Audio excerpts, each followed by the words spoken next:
बंदी छोड़ सदगुरु रामपाल जी महाराज की जय। परमपिता परमात्मा सदगुरु रामपाल जी महाराज की जय। पवन भगत जी, मुझे आपसे एक बात कहनी है जो परमात्मा ने इस तुच्छ बुद्धि जीव दासी को सपने में आके कही है। भगत जी, जब आपका लाइव वीडियो आया था ये ज्योति जलाने का, जिसमें आपने कहा था, वो वीडियो शायद 15 दिन पहले आया था संडे को लाइव, कि जो ज्योत नहीं प्रगटा रहे हैं उसके लिए आप घर पे ज्योत प्रगटाएंगे।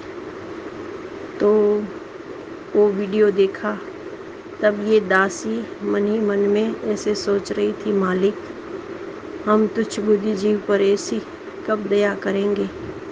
बस ऐसे ही सोचते सोचते रात को हम सो गए और सुबह को शायद ये सपना आया। भगत जी, एक छोटा सा नहीं मगर एकदम बड़ा सा वो कमरा था, उसमें 7-8 औरतें ही थी और ये तुच्छ बुद्धि जीव, मगर मेरी वहाँ सेवा लगी थी। भगत जी, ऐसा कुछ सपने में मालूम हो रहा है। और वो सभी बहनें, 5-6 बहनें परमात्मा की नियम की बुकें पढ़ रही थी। तो दासी उधर खड़ी थी और उस समय एक बहन ने मुझे पूछा, परमात्मा के जो नियम है वो सब जोर जोर से पढ़ रही थी। तो वो नियम पूछ रही थी, तो मैं थोड़ी आगे गई और मैं भी बुक्स में देखने लगी, नियम पढ़ने लगी। तो परमात्मा का साक्षात स्वरूप बुक में आ गया और ये सब नियम लिखे हुए नहीं थे, सिर्फ परमात्मा की छवि थी और परमात्मा साक्षात बोल रहे थे कि बेटा, जहाँ ये ज्योतियाँ जलेगी उधर के भगत और भगतमती दिन में रति क्रिया नहीं करेंगे, वरना वो पाप के भागीदार होंगे और ये नियम सबको निभाने हैं। तो भगत जी, मुझे इस बात का कुछ समझ नहीं आ रही थी कि आपको कैसे बताऊं। फिर उसी सपने में, मतलब दूसरे दिन सुबह सपने में मैंने वो आश्रम का ताला खोला, पूरी सफाई की। फिर 2-3 महिला पढ़ी लिखी आई गेट से अंदर। वो बोली कि आपने एक अकेले कर रहे हो और ये 3-4 जो पुरानी बहनें हैं वो कहाँ गई। तो मैंने कहा, ये मेरे सौभाग्य है कि मुझे परमात्मा के आश्रम में सेवा मिली है और मैं कर रही हूँ और मालिक की दया से मुझे सेवा मिली, मैं खुश हूँ। तो उसने कहा, आपने कब नाम लिया। तो हम सपने में भगत जी बोल रहे थे कि 5 साल हो गए हैं। तो उसने कहा, तभी इतनी अच्छी सोच मालिक की दया से है।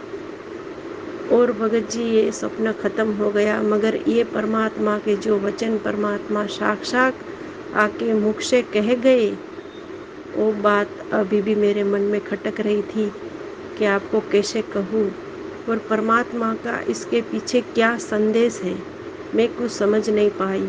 मगर आज परमात्मा के दरबार के सामने मालिक को दंडवत करके कहा कि मालिक, ये बात मैं पवन भगत जी को बताऊं और इसका क्या मतलब निष्कर्ष निकलता है। तो मुझे भगत जी आज ये मालूम हुआ कि मालिक ने मुझे सेवा दी है, सत्सेविका बनाई है। तो मालिक ने उसी सपने में सेविका का ही रोल दिया हुआ था। तो आज ये बात मुझे आपको बतानी बहुत ज़रूरी लगी, इसलिए मैं बता रही हूँ। भगत जी, आप इसमें कुछ निष्कर्ष ज़्यादा आगे निकाले, ऐसी ये दासी की अरदास है। सत साहिब जय हो, बंदी छोड़ की सत साहिब। बंदी छोड़ सतगुरु रामपाल जी महाराज जी की जय हो। सत साहिब बहन जी, जो परमपिता परमेश्वर सतगुरु रामपाल जी महाराज जी आके सौपन में आए, तो सौपन में तो केवल परमेश्वर ही आ सकते हैं, क्योंकि परमपिता परमेश्वर सतगुरु रामपाल जी महाराज जी का रूप काल भगवान नहीं बना सकता है, कदापि नहीं बना सकता है। तो परमेश्वर ही साक्षात आए और परमेश्वर ने आपको जो निर्देशित किया वो हम सभी के लिए परमात्मा ने एक संदेश भेजा है कि सतगुरुदेव जी ने अपनी प्रेरणा से सत्सेवक भगत भाई बहनों को निमित्त बना के जो ज्योति हवन की हमारी सेवा लगाई है, जो भगत भाई बहन किसी भी विपरीत परिस्थिति के चलते अपने घर पे ज्योति हवन नहीं कर पा रहे हैं, उनके लिए परमात्मा ने जो 1, 2 या 3 जगह जहां भी परमात्मा ज्योति हवन की व्यवस्था करवा रहे हैं, तो जिस जगह पे ज्योतियां जलेंगी उस जगह पे कितनी ज्यादा शुद्धता होनी चाहिए, कितनी ज्यादा पवित्रता होनी चाहिए, इसको लेके परमपिता परमेश्वर सतगुरु रामपाल जी महाराज जी ने आप जी को निमित्त बना के ये संदेशा भिजवाया है। और दास आप जी के इस सौपन के रहस्य को अच्छे से समझ सकता है, क्योंकि परमेश्वर की दया है। तो बहन जी, इसके 2 कारण हैं। देखिए, पहली बात तो ये कि दास अभी थोड़ा सा विपरीत परिस्थितियों में है, क्योंकि दास को कुछ ही दिनों बाद में मकान चेंज करना पड़ेगा। इसलिए परमपिता परमेश्वर ने दास के घर पे अभी भगत समाज की ज्योतियां नहीं जलवाई हैं।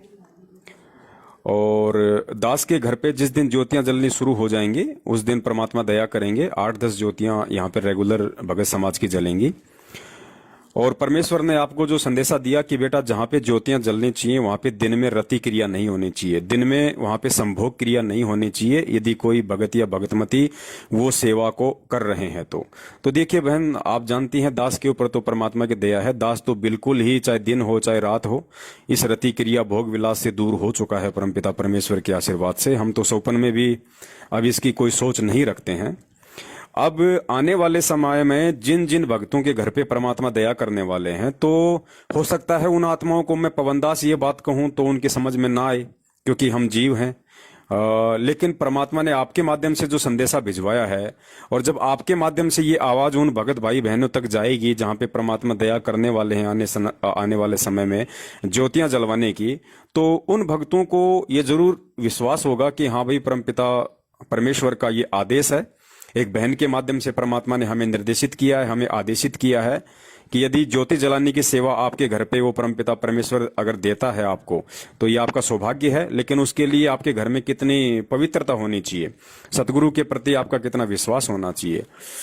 तो इसमें 2 बातें बहन जी। अभी देखिए, परमपिता परमेश्वर सतगुरु रामपाल जी महाराज जी के आशीर्वाद से जिस एक भगत के घर पे भगत समाज की ज्योतियां जलना शुरू हो चुकी हैं, सबसे पहला तो ये कि दास ने अब उनको ये संदेशा तुरंत देना पड़ेगा कि भाई ये गुरु जी का आदेश है कि आपके घर पे जो ज्योतियां जल रही हैं, यदि आप भी इस रति क्रिया से यदि दूर हो चुके हैं तो बहुत अच्छी बात है। अगर नहीं हुए हैं तो आपने कम से कम जहां पे ज्योतियां जल रही हैं, जहां पे आप रहते हैं, कम से कम हमने अब दिन में ये गलती नहीं करनी है।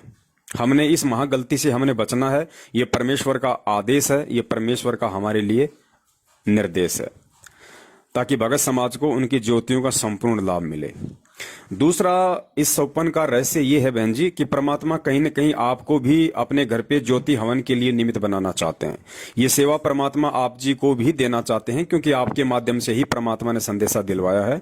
कहीं न कहीं आपके भी ये भाव हैं अंदर ही अंदर कि मेरे को भी परमात्मा कोई सेवा दे ऐसी। तो परमात्मा जिन आत्माओं को संगत में लायक समझेगा उन्हीं को परमात्मा प्रेरित करेगा, उन्हीं को परमात्मा ये सेवा देगा। तो दास की तो आप जी से यही विनती है, क्योंकि ये तो आने वाले समय में जगह जगह होगा बहन, हर जगह होगा। तो आपको यदि परमात्मा अंदर से प्रेरणा कर रहे हैं, और यदि आपकी जो स्थिति है, जो पारिवारिक आपकी जो स्थिति है, उसमें यदि सभी लोग नाम उपदेशी हैं, किसी को कोई ऑब्जेक्शन नहीं है, सभी लोग यदि सत्सेवक हैं, परमेश्वर पे दृढ़ विश्वास है, और यदि आप परमेश्वर के इस आदेश को मान सकें कि भाई जहां ज्योतियां जलेंगी वहां पे दिन में भोग विलास नहीं होना चाहिए, दिन में वहां पे रति क्रिया नहीं होनी चाहिए, यदि आप इस आदेश को फॉलो करने के लिए तैयार हैं, तो बहन जी ये सेवा परमेश्वर के आशीर्वाद से आप जी भी अपने घर पे शुरू कर सकती हैं। और दास आपको बता देगा आपने किस तरीके से ज्योतियां शुरू करनी है, और जो घी है, घी के लिए पैसा दास आपको भेजता रहेगा, उस हिसाब से आप जी घी खरीद के और परमेश्वर की ज्योति जो मालिक ने हम सबको निमित्त बनाया है, भगत समाज का कम से कम 50-60 हजार रुपया जो अकाउंट में आ चुका है ज्योति हवन का, तो आप अपने घर पे इस सेवा को शुरू कर सकती हैं। फिर जैसे ही मौका लगा वैसे ही दास भी जैसे ही मकान चेंज करके अच्छी जगह सेटल हो जाएगा, परमात्मा दास पे भी दया कर देंगे और दास के घर पे भी ये परमेश्वर की ज्योतियां शुरू हो जाएंगी। तो जब 4-5 जगह ज्योतियां शुरू होंगी तो बहुत जल्दी परमात्मा दया करेंगे भगत समाज पे, इस पूरी सृष्टि के ऊपर, पूरी पृथ्वी के ऊपर। क्योंकि होता क्या है बहन, ज्योति हवन जो है वो वातावरण की शुद्धि के लिए होता है। वातावरण शुद्ध होगा तो लोगों के विचार शुद्ध होंगे, लोगों का आचरण सुधरेगा, लोगों का परमात्मा के प्रति सोचने की जो शक्ति है, जो पावर है, जो आत्मिक पावर है, वो बढ़ेगी। तो जितनी ज्यादा जगह ये ज्योतियां शुरू हो उतना ही अच्छा है परमेश्वर की दया से। तो और भी यदि ऐसी कोई आत्मा हो परमपिता परमेश्वर की जो बिल्कुल दृढ़ हो, चाहे उसकी गर्दन कट जाए लेकिन अब वो इस सत्य मार्ग से दूर नहीं हो सकती है, ऐसी यदि कोई आत्मा है तो परमात्मा उसको भी जरूर प्रेरणा करेगा और वो भी दास को फोन करेंगे, ऐसी बात नहीं है। और जगह जगह ये ज्योतियां शुरू होंगी तो बहुत अच्छी बात है, दया परमेश्वर की। तो आप जी सबसे पहले अपना जो मत है वो आप दास को बता दीजिए। आप अपने परिवार में बैठ के एक बार, यदि आपके बच्चे बड़े हैं और यदि आपके पति हैं और उपदेशी हैं या नहीं हैं, जैसी भी आपकी परिवार की स्थिति है, आप जी बैठ के एक बार इस विषय पे गहन चर्चा कर लें अच्छे से। क्योंकि ये कोई छोटी मोटी सेवा नहीं है बहन जी, सारी सृष्टि का मालिक आपको चुन रहा है, वो चाहता है कि मेरी बेटी ये सेवा करे। तो आप बैठ के अपने परिवार में बाल बच्चे और पति के साथ में एक बार डिस्कस इन सभी विषय पे आप जी कर लें, खुल के उनसे बात करें जैसा आपने मुझे बताया। सभी यदि राजी हों इस परमेश्वर की सेवा को लेके तो आप मुझे बताएं, मुझे फोन करें, परमेश्वर दया करेंगे। दास आपको जो अकाउंट में पैसा आया हुआ है और दास आप मुझे जो भी खाता नंबर देंगी, परमात्मा उस खाते में आपके वहां पे पैसा ट्रांसफर करवा देंगे और आप जी उसका घी खरीद के और बाकी जिस भी चीज के लिए आपको पैसा चाहिएगा वो भी परमात्मा अवेलेबल करवा देंगे। ज्योति के लिए जो पात्र लेके आने हैं, जो भी होगा खर्चा, सब कुछ परमात्मा यहाँ से अवेलेबल करवा देंगे। और जितना जल्दी हो सके इस पूरे विश्व को सद्बुद्धि आए, इनके आचार विचार ठीक हों, परमेश्वर के प्रति इनकी सजगता बढ़े, इसके लिए आप भी अपने घर पे परमेश्वर की ज्योति हवन की जो प्रक्रिया आप उसको शुरू करें, जो भगत समाज ने पैसे भेज रखे हैं। तो दास तो समझता है कि परमेश्वर के इस सौपन का यही एक संकेत हो सकता है, बाकी जैसी परमेश्वर की मर्जी। सत साहिब, जय हो बंदी छोड़ के।